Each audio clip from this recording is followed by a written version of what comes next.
Welcome to Nutridense Chef. Switching to a low-carb, high-fat diet is a very effective way to benefit from the state of nutritional ketosis. You can reverse insulin resistance and related illnesses, including prediabetes, hypertension, and inflammation. But it's tough to remove all carbs from your diet if you are used to having a sandwich for lunch. Here, we're trying to experiment with recipes that closely mimic bread but maintain low carbs. In this episode, we show a version of coconut flour and egg-based low-carb bread. We will try other versions in later videos, and we'll share our comments about this bread at the end of this video. First, let's show you the ingredients. The dry ingredients are coconut flour on the left, finely grounded psyllium husk powder, this is Anthony's brand, and baking powder, this is Geffen brand.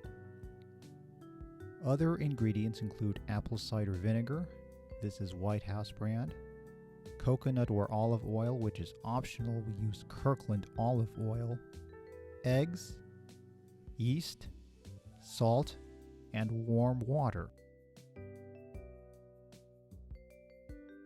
Now we've seen the ingredients, let's prepare the dough.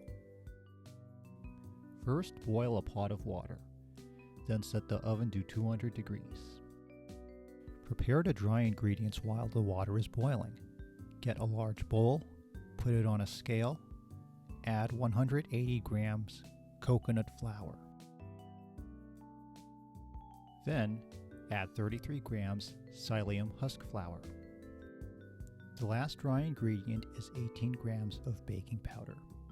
These ingredients will be whisked. Use an electric blender to whisk all these ingredients until it looks like you can't tell one another apart.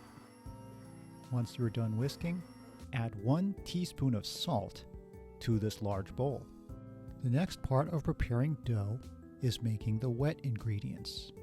Put a small bowl on the scale, add 12 grams of yeast, get a spoonful of honey, pour 360 grams warm water, and stir.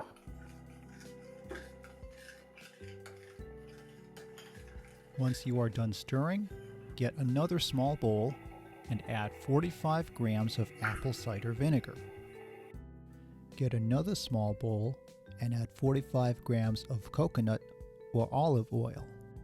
Add 7 eggs to a bowl. You should have 4 bowls of wet ingredients now. Now, you're ready to mix the wet and dry ingredients. Add oil, vinegar, yeast mixture, and eggs.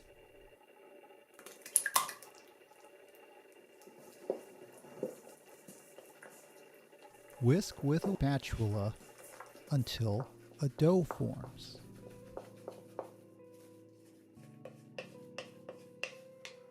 Once the water is boiling, pour into a large baking dish. Place on bottom of the oven. Close the oven. Keep at 200 degrees. Take the dough out and shape it into a loaf.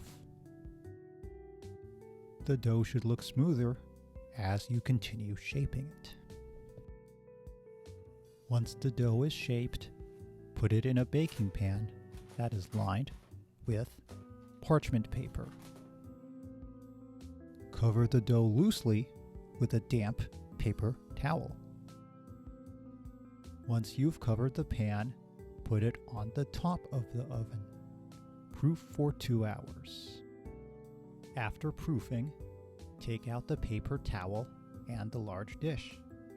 Bake for an hour at 350 degrees.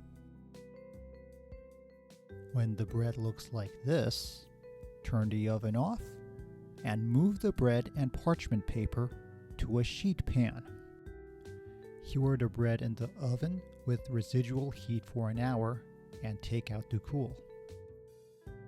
After the bread is completely cool, cut it into slices. Wow, it looks so good. This looks like bread, it feels like bread, but it doesn't exactly taste like bread. That is because without gluten and starch, this bread doesn't exactly have the chewy sensation in your mouth.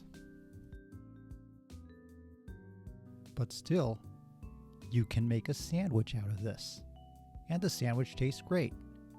It's high fiber, it's low carb, most of all, it's nutritious. Please be sure to click that subscribe button for more great recipes like this.